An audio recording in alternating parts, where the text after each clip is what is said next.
What's up, friends? Welcome back to another episode of the podcast. We're going to broadcast live. We're going to get started here. I feel like extra purple and on brand colors. We got the new merch came in today, so I had to like rock the new merch, but that's how this is going to work. So yeah, we're about to jump live. Thanks for tuning in. We are on Facebook, LinkedIn, YouTube, on the Twitters as well, of course. And this will actually be episode. I can't remember what episode did I say this is going to be. I think it's going to be in the 300. So it should be out this weekend for the podcast. So for those that are watching live, feel free to bring your comments, share it out as well. And then I'm going to restart recording now.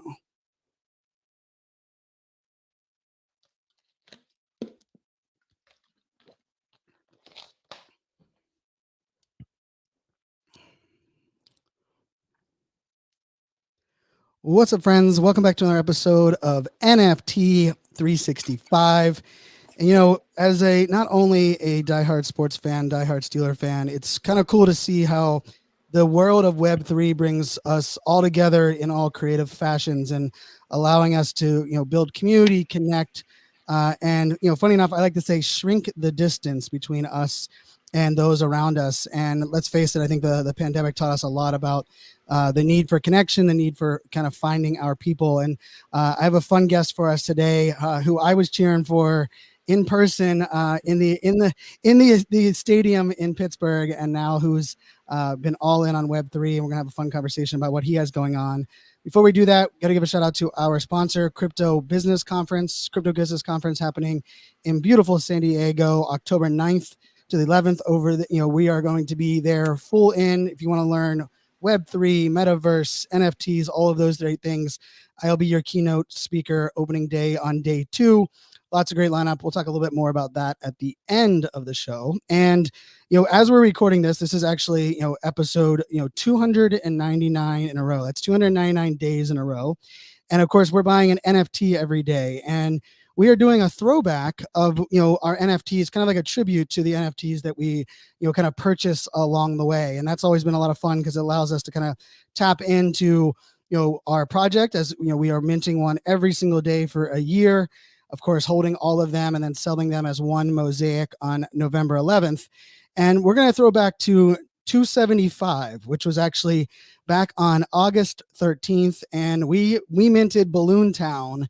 And for those that are wondering, the one that we minted right here in the collection that you see on the screen, the one that'll be in the link, I mean, my colors, I love hot pink. I love kind of like misfit chaos. And so this was just the luck of the draw. We literally just minted this art and got lucky that this one was the one for our collection. So from that standpoint, sometimes we get lucky. The art seems to match like kind of my world and my, things going on. In other cases, sometimes that's not the case. But with us today is actually the founder of that project, BalloonTown, Eric Ebron. Thanks so much for joining us today. Welcome to the podcast, my friend. How you doing? What's going on? I'm good, man. I'm good. I'm happy to be here. It's been a long day. I've been fighting people all day on Twitter about the makeup of the NFT space and how I feel like it's all going downhill and et cetera, et cetera. Well, we're going to get into that for sure, right? Because like there's definitely, we talk about, doing a daily podcast. I'd say, our audience gets to hear kind of my emotional roller coaster of, some days are good days, some days are bad. And it's definitely been a roller coaster. But, as a, NFL player, are you still waiting for a call for a team to pick you back up? I'm still waiting, man. I'm still waiting. I was a little discouraged this morning, as like time's creeping up on us and like people are about to start week 1. It's like it's my first rodeo actually going through free agency this long. So at the end of the day, I had a few talks with a couple mentors, a couple friends, and all I can do is just stay positive and just be ready whenever it's time. It's the nature of the business, and you just got to deal with it. So yeah, I love that you're. For those that aren't familiar, we've had lots of conversation around athletes and their involvement in NFTs, right? And we've had, the good, bad, and ugly. And there's a couple of them that I've had in my wallet that were the rug pull disappearance. Fox one is one that is still jumps out at me. But been blessed to also kind of connect with athletes that are all in different stages of of their career. And I love, you've been all in now on Web3 for a good while. Give us a little bit about your background. Actually, connect the background for those that might not know your background as a NFLer, but then connect that into Web3. So give us a little bit of that background if you don't mind. Yeah. So I want to say we lost our playoff game to to Seattle one year when I was playing for the Lions, and my brother hit me and he was like, "Hey, bro, you trying to get into crypto?" And I'm like, "Crypto? Like, what the hell is that?" And he was like, "Sorry if I cuss a little bit. No, your cussing's Sorry, good. You're good. podcast You're cuss, good. This but is Web3. This is Web3. You're all good. right. Okay, cool. I've been in a locker room most of my life, so it's kind of hard not to. So he was just like, let's get into crypto. So I'm like, man, I'm not about to invest my money into no crypto. Like, I just got this money. Like, what makes you think about to invest it into, some digital currency? It wasn't until I actually did my due diligence to learn and to understand exactly what crypto is, the way it runs, how you basically have command over your funds. To me, that was something new. That was something interesting. So I started to dabble in it. Making small purchases back when things were cheap.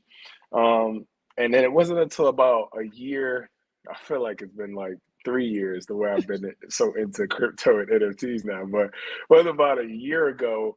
My brother was just like, "Hey, you remember the crypto funds we was investing in? You want to do something with them?" I'm like, "What?" He's like, "Try getting the NFTs." I'm like, "No, bro, I'm not getting into no NFTs. I'm not doing this." I'm like, let me down to crypto. Crypto ain't really do much for me like I thought. So why would I want to get the NFTs? He's like, "Bro, trust me, NFTs is different." So he started sending me like TikToks. He started sending me TikToks on Dr. Crypto. He started sending me TikToks on the High Indian, and also like other like NFT little web pages or whatever. They ended up being like really good informational videos. He knows to send them to me early morning. That's the only time I really like studying my phone is like early in the morning. Other than that, 3 kids, a Puerto Rican wife, my attention's pretty much stuck there. So man, I started dabbling in NFTs a little bit, like starting to get like my fix on like how to do it, how to get it done.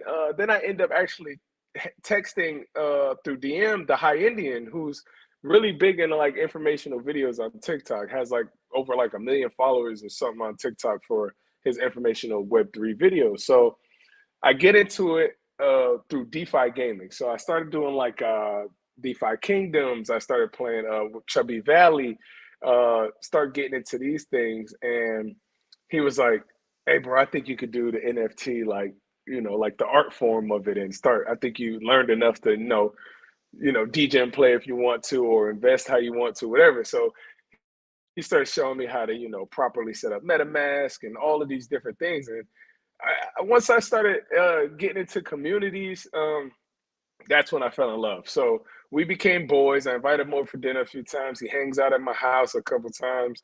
And then he sends me an alien friend out of like a thank you, Ah, like appreciate you looking out, helping me create content, whatever.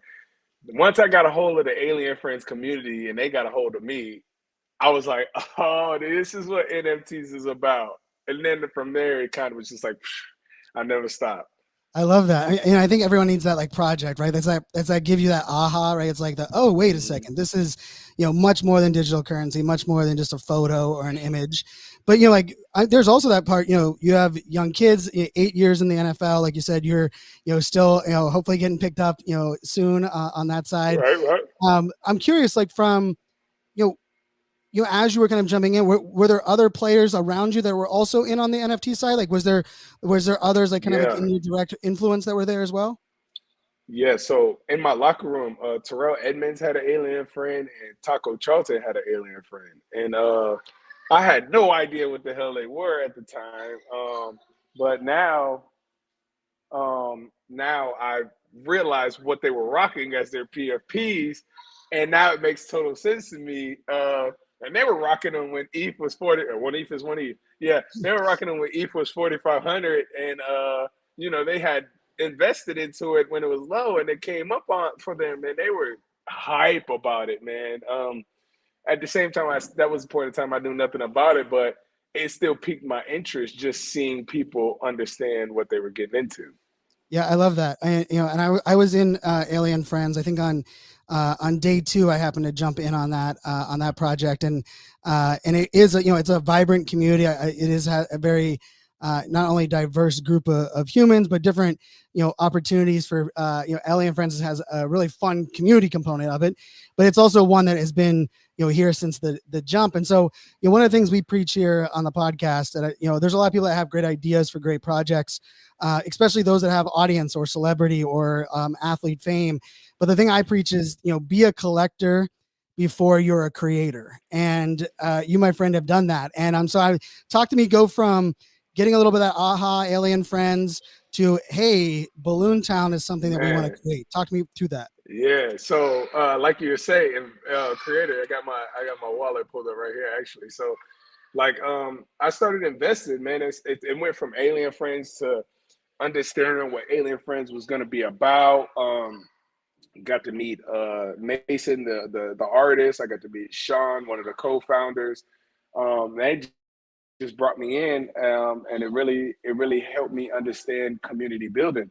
From there, man, I started investing in, man, a whole bunch of different things. I think my second project was a DJ tune, so I bought into Nice. DJ tunes. My third project was Corky's. I bought into Corky's. Then let me look into my wallet. I bought into the what is it? The GNSS art by MGXS. Like I was doing all kind of different weird investment, dented fields. I just started Yeah. buying into certain communities.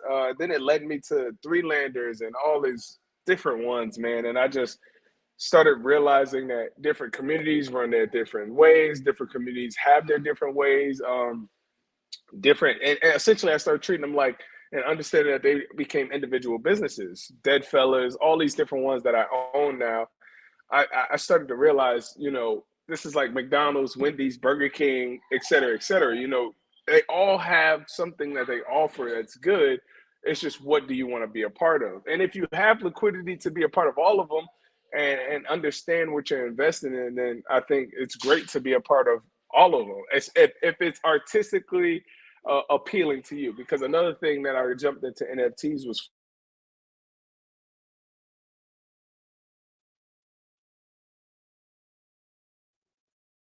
Oh, we lost you first. Oh, Can you hear me? yep, you're back. You're good. Yeah. Okay. Cool. Cool. Cool. So yeah, my house is filled with art, and I just really enjoy it. I end up buying token frames, which is like digital art where you could put your NFT into that. I got one downstairs. My son says, "Yellow, it's a box right here." I was just about to open it up and try to get my my invisible friend on it because I want to see it walk inside my house. You know what I'm Oh, saying? So nice. a bunch of different things that I started investing in helped me understand how to be a creator. Now, I never wanted to be a creator. It kind of approached the plan and the idea kind of approached me. Now, So I was, even with like Juju in the locker room, I think Juju is like the creator of creators, right? I mean, you yeah, shared a locker room facts, with that guy, right? Like he like lives on his device. So like, facts, was part of that facts. like, hey, I don't want to do what Juju's doing, right? I'm sure that had to be a little bit of that because I mean that guy is all in with YouTube and Twitch and I mean Yeah, every platform, yeah. right? He is the creator. Like no matter where we went, Juju had his camera, and I love Juju for it because he was who he was every day, and he never let it deter him from not being who he wanted to be. I loved it. The creator aspect, as far as the project, no, I didn't want. I didn't want to have the.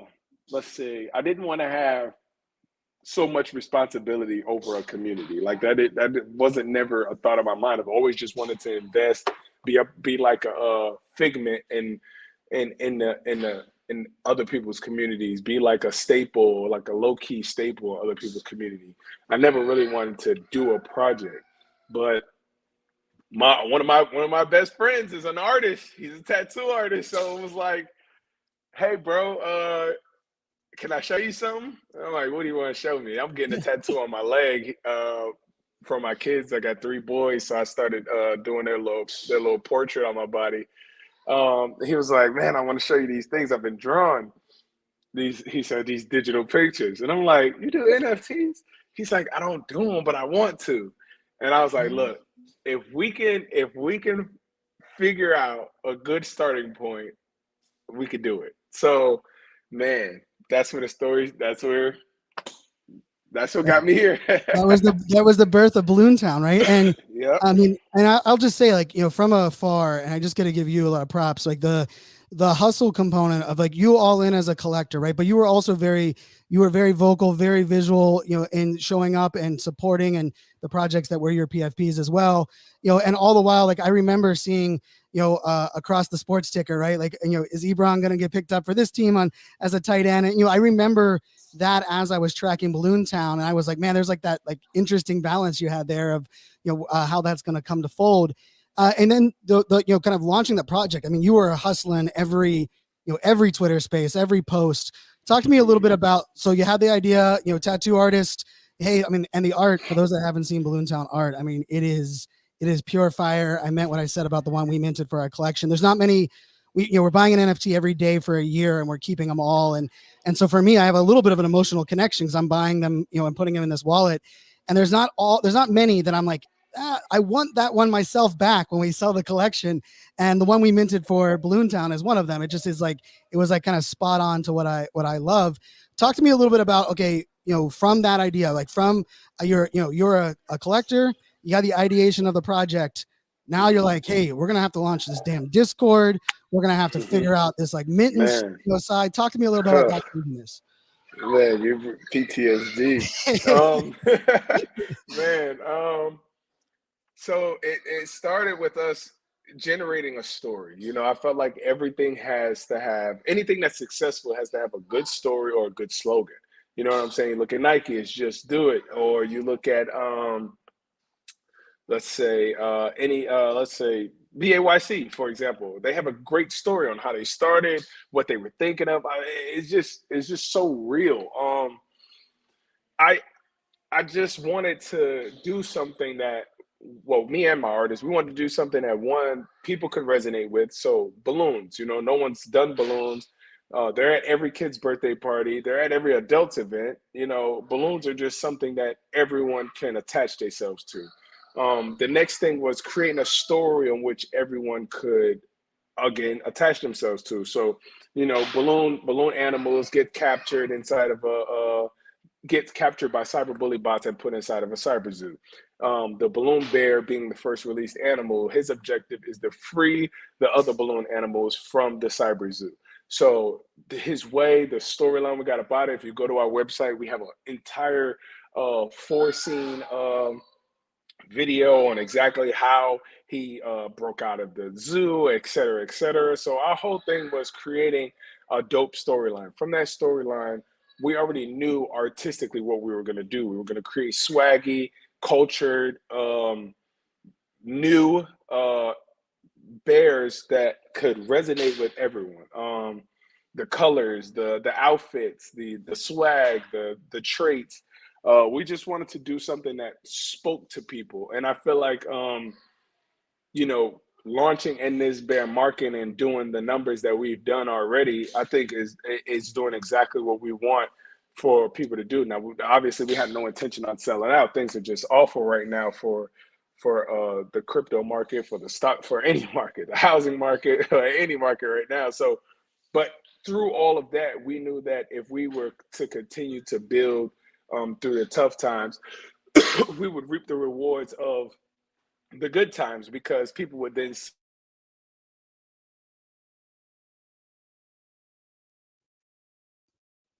Am I back?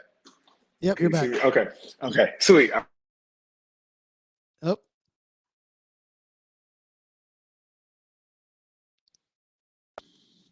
It's you, man. You keep messing with me. But no, we simply just wanted to create a project that we knew people would love, and that was the whole point of it. That was the only way I was getting into it. It had to be artistic.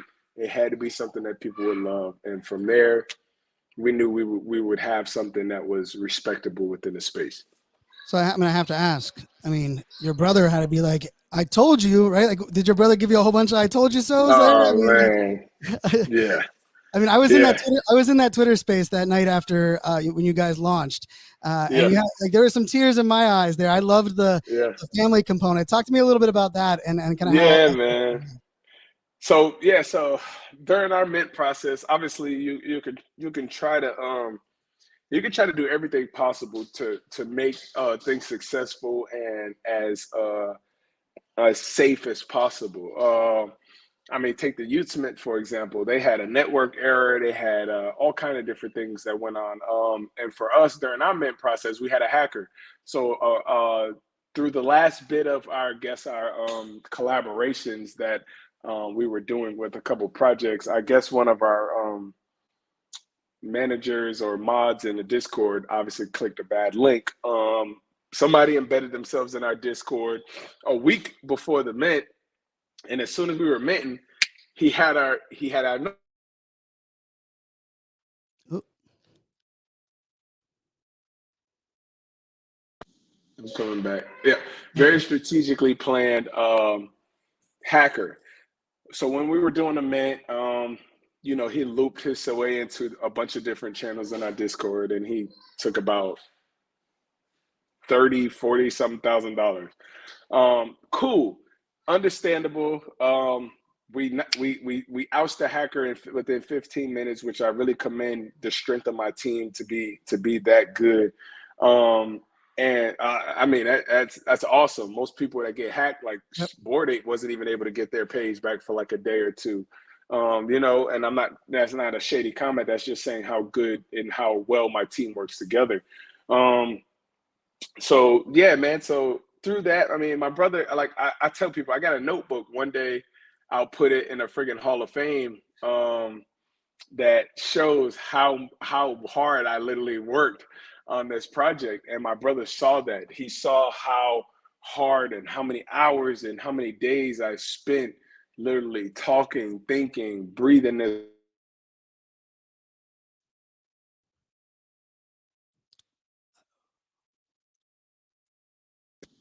Boom. Okay. So for if it's gonna keep doing that, oh well, it doesn't bother me.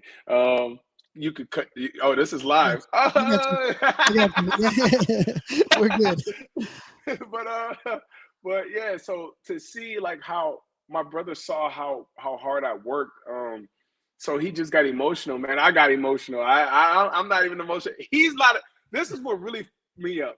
He's nowhere near emotional. Like he doesn't cry. He doesn't nothing. So to Wow. hear him like to hear that it was like ooh. I mean, it got me too. But I will tell you, like, I mean, you're an NFL athlete. I mean, the your commitment and the dedication that goes into that, right? It inspires everyone, right? And there's lots of us that like those are our dreams. But then also to recognize that you were equally all in with what you were creating here, and hearing that through like the words of your brother and him kind of sharing that in like a respect level, right? Like, I think that's part of the story, like why I wanted to reach out to you and bring that out because there's like this easy like assumption of like, oh, if I have a big following or I'm a celebrity or I'm an athlete that I can either, you know, click a button and shit happens, or that like I'm just gonna use that to get, you know, to jump past things. And I Mhm. mean, you've done it the other way, right? You were all in as a collector, NFT NYC, involved in a lot of the, you know, communities, and then, you know, dialed in as of the project.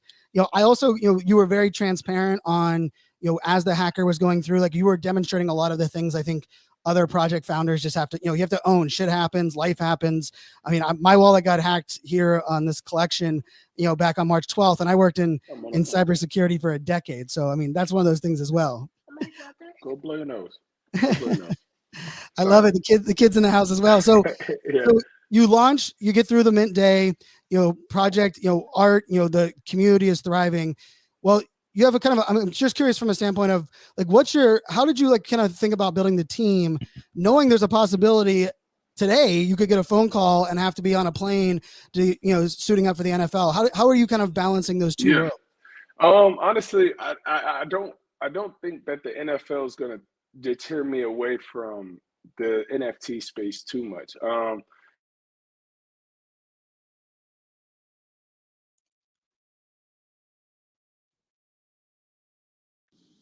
I've been doing the NFL thing for so long.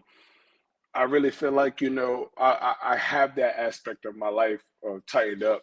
Um, study, compartmentalize, schedule. Be smart, be diligent about when you want to be in the NFTs versus when you need to be studying versus when it's time to go make your money. Obviously I wouldn't be spending much time NFTs on game day. You know what I'm saying? Right. Um, and things of that nature. But I would be. I'm on the phone. Tell me when I'm done, okay? Okay. Obviously, I wouldn't be, spending a lot of time at NFTs. You saw how he wanted to peek through the camera when he walked by. This is weird, I man. got three girls. So I mean, you got three boys, I got three girls. I got three We're boys. good to go. So, but yeah. So I mean, it's just about being diligent with your time, understanding that your time is precious. Would love to still be as much involved in NFTs and in my project as much as I am. Um, not in the NFL right now and as a free agent, the same way I would be if I just got a phone call. And my team will understand that. My team's programmed that way. I think I've trained my team to think like me. I think I've trained my mods well enough to think like me. So, and they all have my phone number. They all know how to get in contact with me and talk to them every day.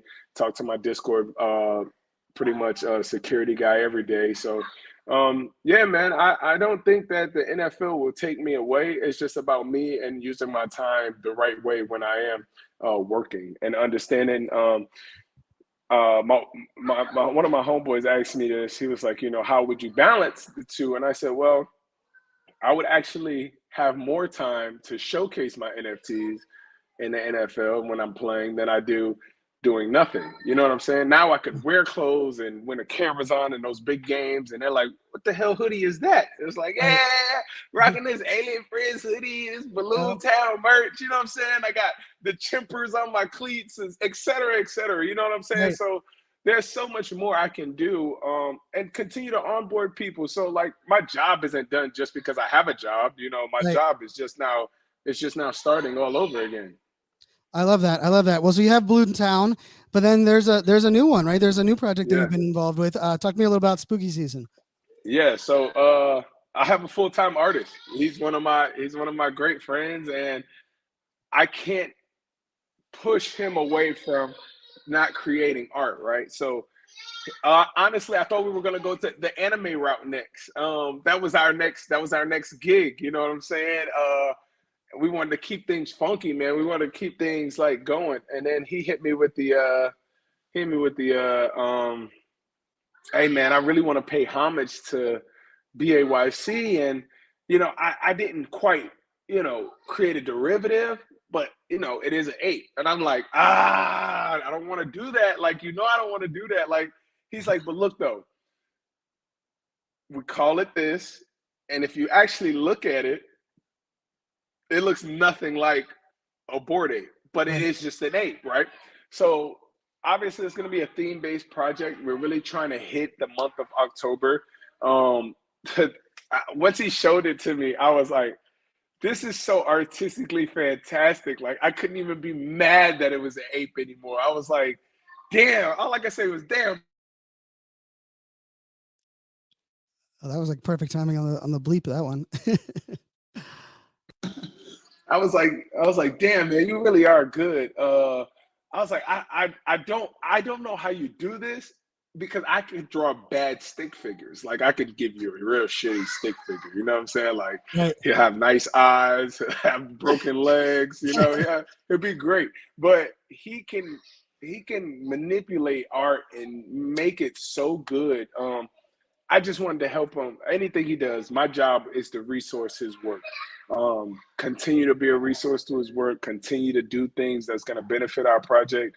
And the only thing I told him was if we're going to create another project, everybody in our community has to get it for free because then you're just helping our community either gain money, build their wallets, et cetera, et cetera.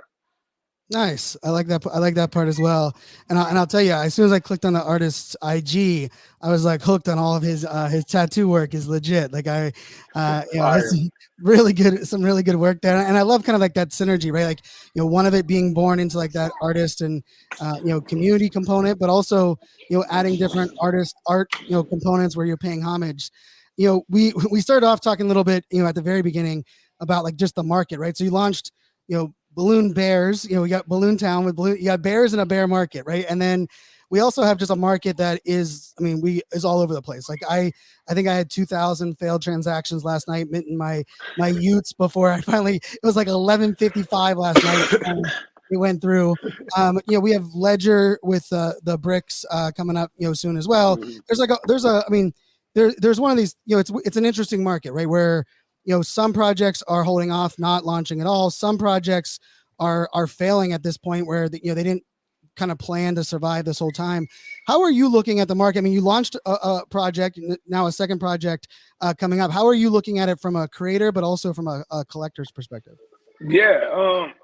So my job is to walk the happy median road. I don't want to create a project where I feel like, I have to pump every influencer into my project. I want to do everything organically. I want to build my own community. I want to build my own foundation, because at the end of the day, when things do get shaky and things do fall, my foundation is keeping me alive. As you see with the Utes, people sold the hell out of the Utes, and you're like, well, why? Well, because you gave it to a bunch of influencers and people that this is what they do for a living. You know what I'm saying? So I didn't want to walk that path. So I decided to do something in the bear market that was going to be sustainable no matter what. And then just continue to build on that. So we partnered recently with IGL City. And if you guys don't know what IGL City is or what they're becoming, they're fantastic. The kids in the house. So we partnered with IGL City. Shh, bro, I'm on the phone. Go. I partnered with IGL City, and what they are is, if you want to experience something that's innovative, creative, separating itself from the pack of creators, or quote unquote creators, they're doing that. I got a meeting with them Friday. I'm flying to LA. I have a meeting in North Hollywood with them and Master P. We're supposed to be talking about how we're incorporating BalloonTown, IGL City, and how we truly believe it's like the next best thing as we continue to try to onboard people into the Web3 space and community. Now, everyone knows Master P has pretty much his hand in everything. He's also Snoop Dogg's mentor. So we feel like if we can penetrate and sell Master P, then we can obviously get the recognition that we deserve with what we're building.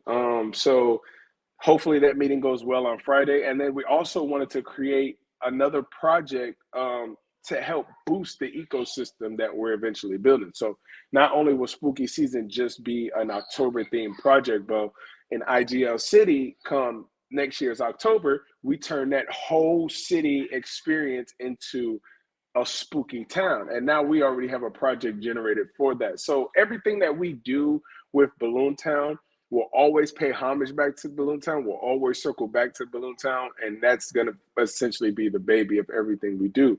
All we're doing is building an ecosystem around it, like kind of like the food pyramid. You need bread, you need this, you need this, you need this to be a healthy source of a daily dose of, whatever.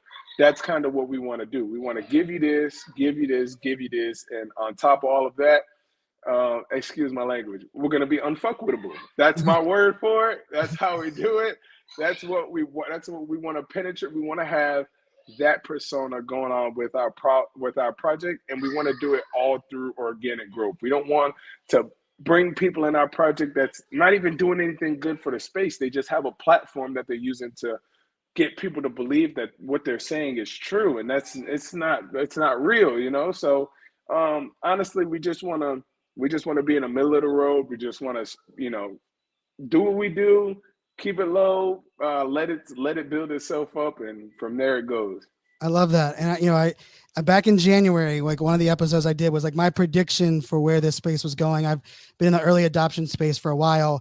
Was I felt like not only do we have to treat these as businesses, but we have to think about creating that ecosystem that covers all aspects, right? Some in person to products to metaverse to gaming. We'll put a link out there for the IGL City as well.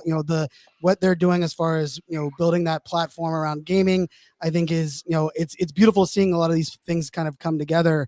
And I love that like, you're forming that, right? And I think for any athletes, any celebrities, anyone that's looking at this from like this space, right? Like even when you came up with the idea, you sat back and said, okay, what is the story and how we're gonna think about this from community, right? And like it could have been so easy to just take tattoos artist, right, from put it out, leverage the the celebrity and fame kind of that you have. And I think there's something really beautiful about that. The last question I had for you before I let it go is, one of the things I'm curious, just from like, as an athlete that makes it into the NFL, I can pretty much guess or assume you've had people coming at you that wanted access to your money, access to who you were, trying to like pull you in.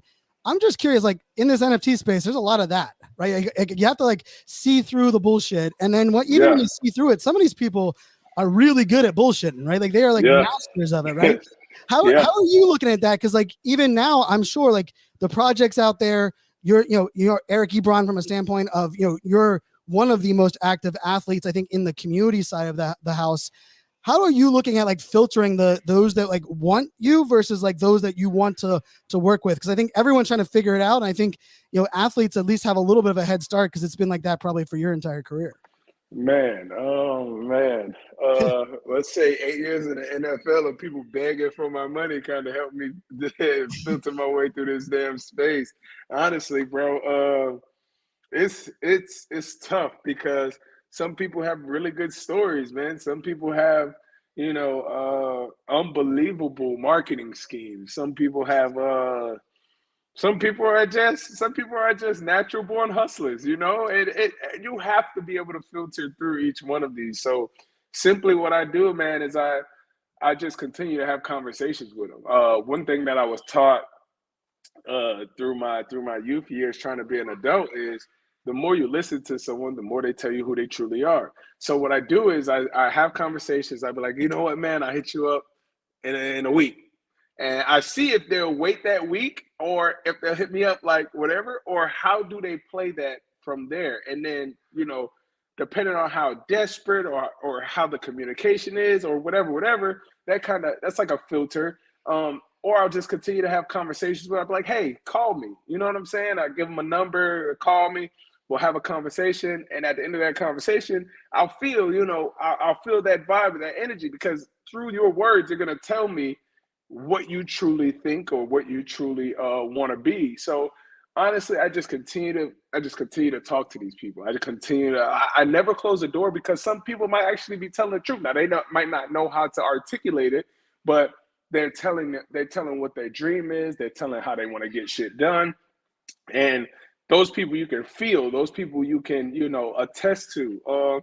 Other than that, yeah, I just stay true, man. I've never been the person to close doors. I've always been taught, you treat everybody the same, from the general manager to the janitor. So I always want to hear people. I always want people to tell me, their story, whatever.